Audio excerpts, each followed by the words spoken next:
Hello student, स्वागत है आप सभी का आपके अपने YouTube channel Prince would education में। आज की क्लास में हम आपको बीएड सेकेंड सेमेस्टर का टॉपिक जो शिक्षण अधिगम सामग्री थे उससे संबंधित प्रश्न कराएंगे। पिछले वीडियो में मैं इसका थ्योरी करा चुकी हूँ, तो आइए स्टार्ट करते हैं। फर्स्ट क्वेश्चन है, भाषा शिक्षण में दृश्य श्रव्य साधनों के प्रयोग का मुख्य प्रयोजन क्या होता है। मतलब हम अगर शिक्षण में दृश्य श्रव्य साधन का उपयोग कर रहे हैं तो उसका प्रयोजन क्या है। उसका प्रयोजन ये है कि विद्यार्थियों की विभिन्न इंद्रियों को क्रियाशील बनाना। जब हम उसको किसी चीज़ को देखेंगे तो हमारी सक्रिय कौन सी हो जाएगी, हमारी आँख सक्रिय हो जाएगी। मतलब कुल मिला के इंद्रियों को क्रियाशील बनाना ही दृश्य श्रव्य साधनों का उपयोग करने का प्रयोजन है। नेक्स्ट है, समतल पर बिखरी सामग्री को बहुत तेज प्रकाश द्वारा पर्दे पर प्रतिबंधित किया जाता है। तो यह किसके माध्यम से, एपिडायोस्कोप के माध्यम से संबंधित किया जाता है। ठीक है, मतलब इसके द्वारा किया जाता है। क्वेश्चन है, रेडियो की सीमाओं को कौन सा श्रव्य संसाधन दूर कर सकता है। तो टेप रिकॉर्डर। ठीक है, नेक्स्ट है, दृश्य श्रव्य सामग्री की आवश्यकता किस विधि में सहायक नहीं है।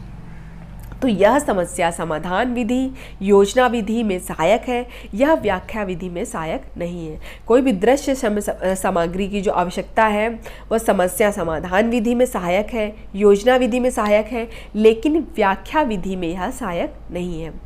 अब आते हैं, ये इंपॉर्टेंट क्वेश्चन है, लिंग्वाफोन कैसा शैक्षिक उपकरण है। तो कैसा है लिंग्वाफोन। लिंग्वाफोन, ग्रामोफोन हो गया, रेडियो हो गया, ये सब क्या हो गए, यह श्रव्य उपकरण हो गए।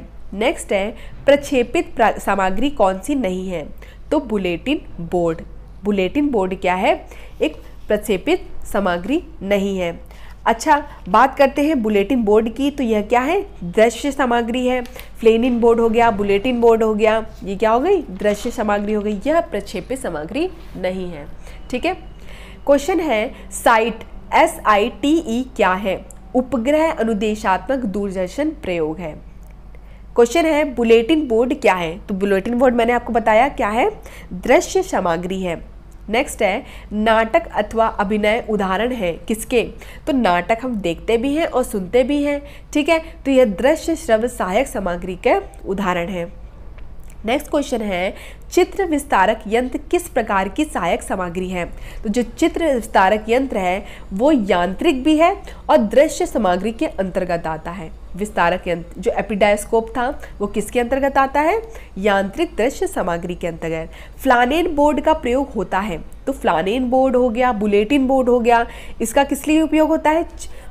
देखिए, चित्र प्रदर्शन हेतु हम फ्लानेन बोर्ड को चित्र चिपकाते हैं ना उसमें, और ये कपड़े का बना होता है, और इसे किस लिए यूज़ करते हैं, दृश्य सामग्री के लिए उपयोग करते हैं। ठीक है, नेक्स्ट है, शिक्षक का मित्र किसे कहा जाता है। तो शिक्षक का मित्र श्यामपट्ट को कहा जाता है।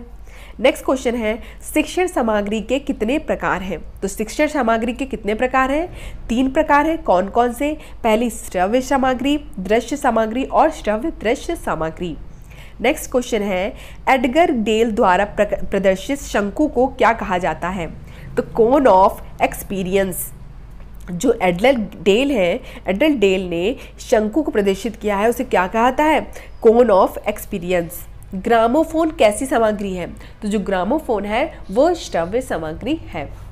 क्वेश्चन है, मॉडल स्लाइड्स चार्ट कैसी सामग्री है। तो मॉडल स्लाइड्स इनको क्या करते हैं, हम देखते हैं, तो यह दृश्य सामग्री के अंतर्गत आ गया।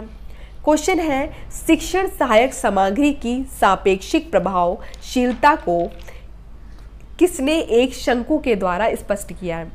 मैंने आपको बताया स्टार्टिंग क्या होता है, जो प्रदर्शित शंकु है उसको क्या कहा है, एडलर डेल ने क्या कहा है, कोन ऑफ एक्सपीरियंस।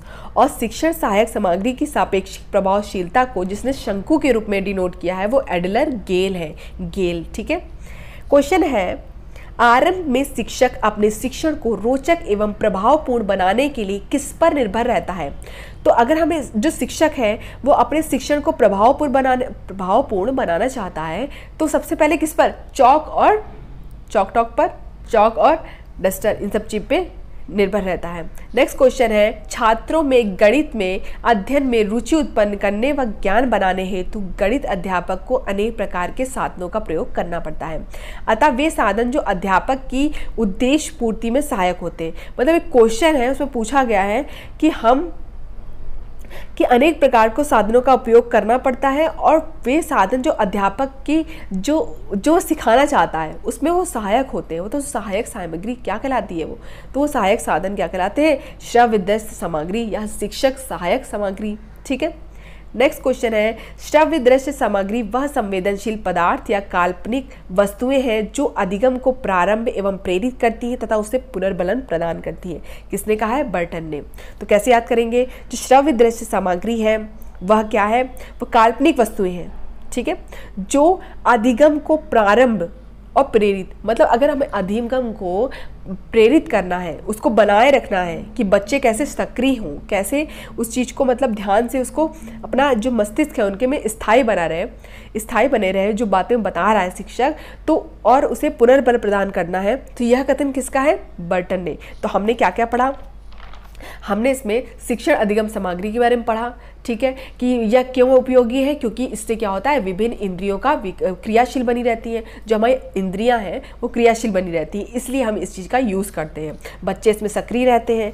ठीक है, लिंग्वाफोन के बारे में पढ़ा कि वो श्रव्य उपकरण है। ठीक है, ग्रामोफोन के बारे में पढ़ा, श्रव्य सामग्री है। ठीक, और किसके बारे में पढ़ा हमने, बुलेटिन बोर्ड जो कि दृश्य सामग्री है। फ्लानेल बोर्ड का प्रयोग हम चित्र प्रदर्शन हेतु करते हैं। एडलर डेल ने क्या किया, जो प्रदर्शित शंकु था उसको कोन ऑफ एक्सपीरियंस नाम दिया। मॉडल स्लाइड्स ये सब क्या है, दृश्य सामग्री है। ठीक है, तो इस तरह से हमारा टॉपिक जो शिक्षण अधिगम सहायक सामग्री था वो पूरी तरह से कंप्लीट हो गया। बीएड की सभी क्लासेस देखने के लिए डिस्क्रिप्शन में दिए गए लिंक पे जाकर आप देख सकते हैं। बीएड की पीडीएफ के लिए आप हमारे टेलीग्राम चैनल से जुड़ सकते हैं, जिसका लिंक डिस्क्रिप्शन में दिया गया है। धन्यवाद, मिलते हैं अपनी नेक्स्ट क्लास में।